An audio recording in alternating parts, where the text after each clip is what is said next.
Hello friends, welcome back to another episode of GM Philosophy in the Morning. I'm the GM Philosopher, and today we're talking about how to balance D&D monsters for challenging encounters. Now, I have been balancing monsters for years, and I have like a technique that I use, but I've never written it down. And this week I went ahead and I wrote it down, and I put it all in a PDF guide you can download right here, and you can follow along because I'm going to take you through this guide, this PDF guide.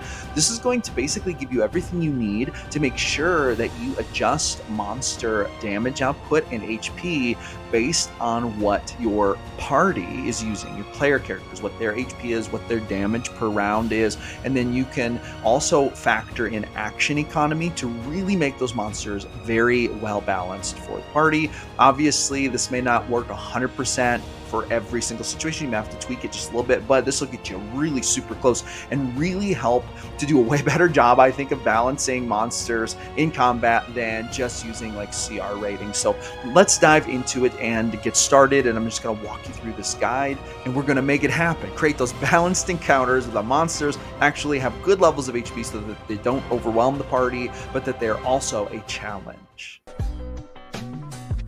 All right. Now, like I said, you can download this PDF. If you go down in the description, you'll literally find a link. It's labeled "A Guide to Balancing D&D Monsters for Challenging Encounters." And I'm just going to walk you through this. I'm going to show you how I use this. Now, I have used this system for years. This is the system that I use to balance monsters, but I've never written it down. So this is now the first time you are going to get your hands on it. You may have done something similar in the past. Let me know in the comments if you've used something similar to this, or if you've created a system that works really well. I'd love to see it, or I'd love to hear about it. But okay, creating balanced combat encounters in D&D ensures that your players feel challenged without being overwhelmed or bored. This guide provides straightforward steps to help you adjust monster hit points and damage output based on your party's capabilities, including considerations for player damage output and action economy. All right, so step one here is pretty simple. Assess your party's capabilities. Before designing the encounter, gather the following information. You want your total party HP, which is the sum of all player characters' current hit points. You want your average party damage per round, which is party DPR, and then estimate how much damage the party can deal in one round. And then we're going to have number of players, total number of player characters, and then the average player level. This helps to gauge the expected power level. So these are some of the factors, figures you're going to need. Let's move on to step two. Determine the desired challenge level. Just decide how difficult you want this encounter to be: easy, medium, hard, or deadly. Right now, you just have to decide, and then there will be figures here later. Now, I'm going to warn you, be prepared for some math. I hope that you are okay with very entry-level algebra, because we're going to use that. By the way, do you struggle to come up with plot arcs on the fly? If so, I have the perfect tool for you. It is called My Ultimate Plot Randomizer. It is a free ebook. When you join my email list, you can download this for free. You'll get the link in your first email. It contains 4 D100 tables that will let you roll random plot arcs whenever you need them. Roll the hook, the conflict, and the conclusion, and even add wild and wacky stuff all right there. Download this, print it out, add it to your tool collection, and you will never go without another plot arc again. I give this away for free to help you create awesome plot arcs just like I do. I use this in almost every single session, and you are not going to want to miss out on this, so make sure you grab this. So let's move to step 3. Calculate monster hit points. Okay. Establish total monster HP based on party HP. Now, when you open up the monster manual, you're going to find that monsters have hit points, but this is basically going to help us to do a calculation to see if that's an appropriate number of hit points based on your party's abilities, or if we need to either crank that up or take it down a little bit. So we're going to use the following formula to determine total HP for all monsters in the encounter. Initial total monster HP. This equals total party HP times the difficulty multiplier. Okay, so this is the first step. You can just very quickly gauge whether your monster has, sufficient HP to make it either an easy, medium, hard, or deadly encounter, right? You may be multiplying that HP by a lot. And keep in mind that this is kind of going to get you close to what the total party HP is, but then you're going to multiply it by that difficulty multiplier, and that's how you get your difficulty. Now, the next step here is you want to compare the monster HP to party DPR. This is actually super important, and this is actually a step that I think is actually probably more crucial to this process than anything else. After calculating the initial total monster HP, compare it to the party's average DPR multiplied by the expected encounter length. See section 4. We're going to talk about that in section 4. If the player's DPR would deplete the monster's HP too quickly, adjust the monster HP to ensure the encounter lasts an appropriate number of rounds. So what we're looking at here is you have two different ways to gauge monster HP. You can either gauge it by the player party HP, or you can gauge it by the party damage per round. And I find that oftentimes you want to take that party damage per round more seriously when figuring out monster HP, because if your party has, an average of 150 hit points between them, but they are dishing out 100 hit points per round with various different abilities and things like that, well, you might need to take that more into account than even what their HP is when determining monster HP. So, all right, let's move on to section 4. All right, so let's get our very low-level algebra hats on here, and let's talk about account for players' damage output. So, how do we account for this? So first of all, we want to estimate the encounter length. Okay, aim for an encounter that lasts 3 to 5 rounds. This duration keeps combat engaging without dragging on. I think that this is pretty good rule of thumb. Some combats could go faster, but this is pretty good rule of thumb. Calculate necessary monster HP based on party DPR. Okay, we just talked about this a little bit. Ensure that the total monster HP is sufficient to last through the desired number of rounds. For example, adjusted total monster HP equals party DPR times the expected number of rounds. Okay, choose the higher HP value. This is really important. Compare the initial total monster HP from section 3 and the adjusted total monster HP from above.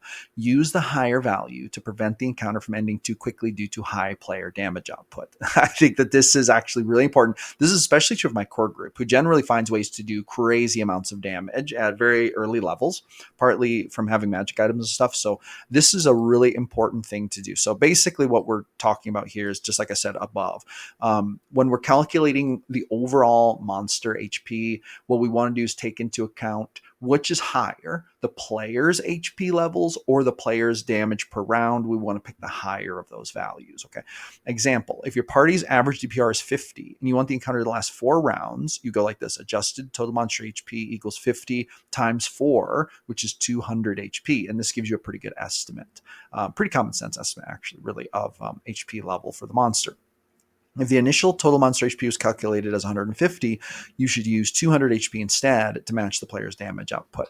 Now, let's talk about calculating monster damage output. Okay, so sometimes you have to balance encounters not only by changing the HP of the monster, but by changing the damage output of the monster. So we can do this by using this calculation here. Calculate total monster damage per round. Okay, so, and we do this with the following algorithm: monster DPR equals total party HP times threat percentage.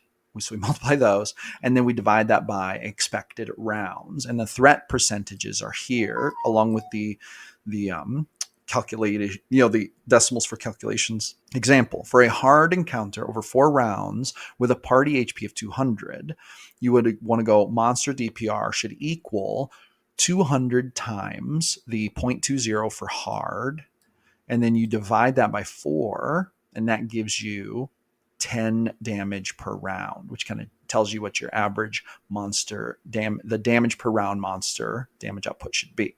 Okay, now let's move to adjusting monster stats. This is step number 6, basically. So hit points.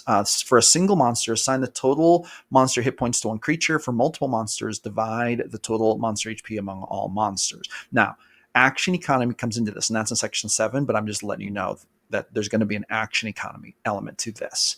Now we have damage output. Single monster, the monster should deal the calculated monster DPR. Multiple monsters should split the monster DPR among them. Now, let me go back here for a second. And do you see how this monster damage per round, basically we calculated it and it should be 10 damage per round. Now, for me, I'm calculating this as an average. So this is going to tell me how many dice I should roll. So 10 damage per round. If that's an even number, then what we're going to do is we're going to be rolling 2d10s. So it might be less than 10 or more than 10, but that is going to basically give us our damage dice. So that's going to matter here. Damage output, single monster. Monster should deal the calculated monster DPR, or for multiple monsters, you want to split that up. Okay, and I'm going to talk in a minute about how to do that. So for example, if total monster HP is 200 HP, monster DPR means 10 damage per round. But let's say we have 3 monsters, 1 ogre and 2 goblins. Okay, ogre HP, then we give them 120, goblin HP 40 HP each. So we're dividing that 200 up across 3 different creatures. And then we have the ogre attack, 6 damage per round, which is basically a D12 because this is the middle ground, right? Or as close as we can get to it. Goblin attacks, 2 DPR each. This is basically going to be a D4 damage. And this actually checks out. This looks pretty balanced to me for ogres and goblins, but that gives you a good idea of like what dice they should be rolling, which can give you an idea about what weapons maybe they should have, which would be balanced for the encounter. Okay, now let's talk about action economy, which is actually relatively complicated. So understanding action economy refers to the number of actions each side can take during a round. Generally, more actions mean more opportunities to influence the battle. So you can have similar damage outputs like on an attack per attack basis and similar HP, but if the player characters are all getting 5, like if there's 5 combined attacks per turn, but your monster only gets 1 attack per turn, that damage is not going to be balanced, and you have to factor for that. Okay, so to make the encounter balanced, otherwise it's going to be just like a sweep. Players are going to sweep over your monster unless you adjust for the action economy. So players' actions per round, these are some calculations you'll need. Typically, each player has 1 action per round. Obviously, this goes up as players level up a bit, but you know, it's not that they get more actions, but they might get more attacks in their attack action. Then we have monsters' actions per round, varies depending on the number of monsters and their abilities. Okay. So balancing action economy. Now this is going to get deep. Put on your math hats, ladies and gentlemen. So equal actions. We want to aim for the monsters that have a similar number of actions as the players. More monsters versus 1 powerful monster. Use multiple monsters when you want to match or exceed the player's number of actions. You aim to challenge players with coordination and area control. Or you can use 1 powerful monster when the monster has multi-attack or legendary actions to balance the action economy, or when you want to fight a boss fight focusing on a single formidable foe. So this is just some rules of thumb now. Guidelines for choosing monsters. For fewer players, 3 or less, you want to go fewer monsters to prevent overwhelming them with too many enemy actions. You can also consider solo monsters with appropriate action economy adjustments. Okay, now if we're talking about players 5 or more, this is a little different. You want more monsters probably to match the increased number of player actions. And you can use minions or henchmen alongside stronger monsters to create varied threats. Okay, this helps to balance out the action economy. Now, let's talk about adjusting for action economy. If monsters have fewer actions, then you will want to, as a general rule, increase their durability, HP, and damage output, and give them abilities like reactions or area of effect attacks so that they can, basically deal damage to more than 1 target at a time, making maximal use of the attacks they do get. If monsters have more actions, you'll want to reduce the individual HP and damage to prevent overwhelming the party and taking them out too soon. And you want to use weaker monsters, i.e. minions, that can be defeated quickly. All right, so here's an equation to adjust monster HP based on action economy. So what we want to calculate first is player actions per round. This is the total number of actions the players can perform in 1 round. Typically, each player has 1 action. So par, which is player actions per round, equals the number of players times 1. So monster actions per round is MAR, M-A-R. Total number of actions the monsters can perform in 1 round. Include all attacks and special abilities that use an action. And then adjustment factor, okay? AF stands for, it's a coefficient representing how significantly action economy impacts monster HP. A typical value is 0.5 or 50%, but you can adjust this based on your desired difficulty, okay? So this is going to get a difficulty modifier. So action economy multiplier, AEM, okay? AEM is going to equal 1 plus par minus MAR. So player actions per round minus monster actions per round divided by player actions per round times AF, which is the adjustment factor, which is kind of a default at 0.5, but you can set it differently for desired different difficulties. So if MAR is less than par, monsters have fewer actions. AEM increases, raising monster HP. If MAR is greater than PAR, then monsters have more actions, AEM decreases, lowering monster HP. And if MAR is equal to par, actions are balanced, AEM remains at 1, and monster HP doesn't change. Okay. Now, let's talk about adjusted monster HP for action economy. So adjusted monster HP equals the base monster HP times the AEM, our action economy multiplier. Okay. How to use the equation. Okay, so first we want to calculate par. So let's say we have 4 players. Par equals 4 times 1, so that's 4. So our par is 4.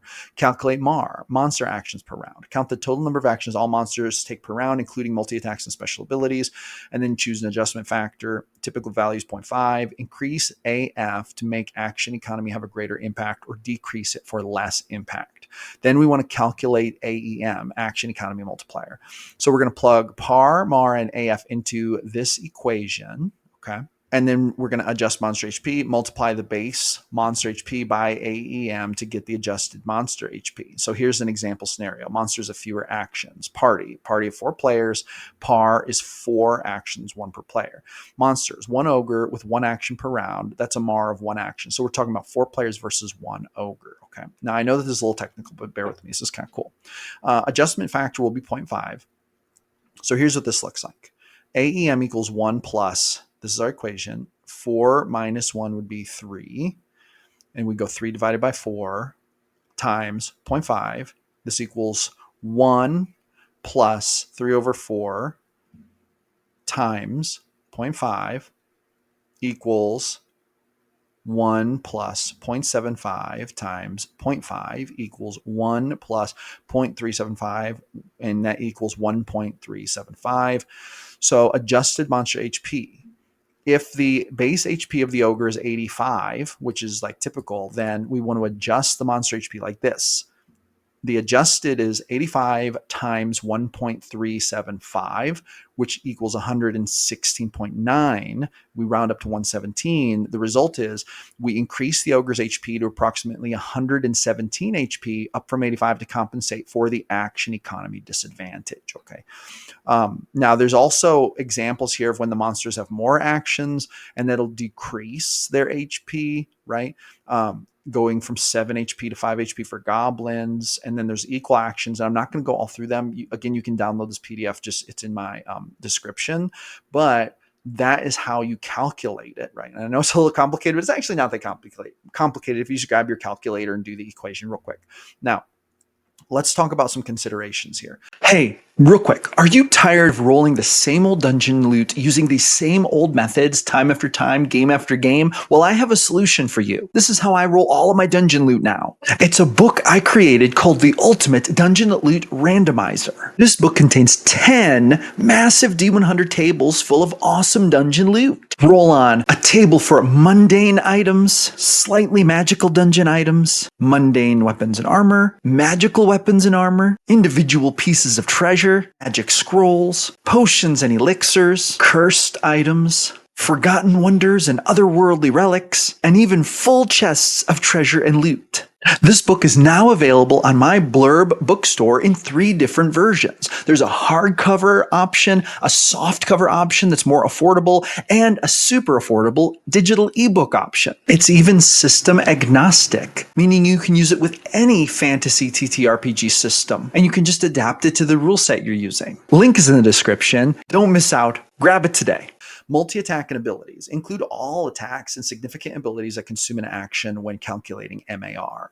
For monsters with legendary actions, include those in MAR as they affect action economy. So you want to include everything the monster has access to, even legendary actions, lair actions, etc. You also have the adjustment factor, adjust this value based on the desired impact. A higher AF means the action economy difference has a larger effect on monster HP. So if you need to crank that up, you just raise your adjustment factor. Maximum adjustments, be cautious with extreme adjustments. If AEM results in monster HP being too low or excessively high, consider adjusting AF or reassessing the design and counter. the encounter design. And the reason for this is because, once again, you don't want to make it so extreme that like it turns into an all-day slugfest, or the players have no hope of taking out the monster, or they take the monster out before every player gets like an attack or whatever. Okay. So that's why that's important. And then action surge and similar abilities should also be taken into account, right? For players or monsters who can occasionally take extra actions, you should consider their average actions per round over the course of the encounter. So that might require a little bit of basically figure out what their average actions per round would be. And that might be different than just the blanket actions they get. All right, now the hard work here, the heavy lifting is almost done. Now we're going to talk about section 8 here, factoring special abilities. Monsters with powerful abilities may require adjustments. For example, if they have crowd control effects like stun paralysis, you might want to reduce monster damage output to compensate for incapacitating players. And then area of effect attacks, same thing. Be cautious with high burst damage, adjust HP or damage accordingly.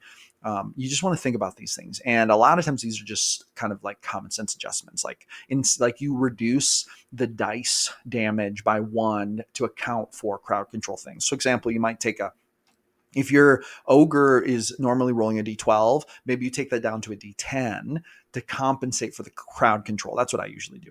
And then we have high defense, high AC, and resistances. Consider lowering HP or damage to keep the fight fair. So if I have a creature that has like if they're resistant to bludgeoning damage, for example, and I know the party is going to be doing like 25% of their damage is going to be bludgeoning, then it's like, okay, I should take that into account. I should lower the HP just a little bit to compensate for that. How much? That depends on the encounter. But what I will probably do is I will probably multiply the number of players who are using bludgeoning damage regularly, and then I will multiply that by 2 and remove that many hit points from the creature. So let's say that 2 of the party members are using a lot of bludgeoning damage. I might go 2 times 2 equals 4 and lower the HP by 4. I know that doesn't seem like a lot, but it's just a small calculation to help bring it a little bit more into balance.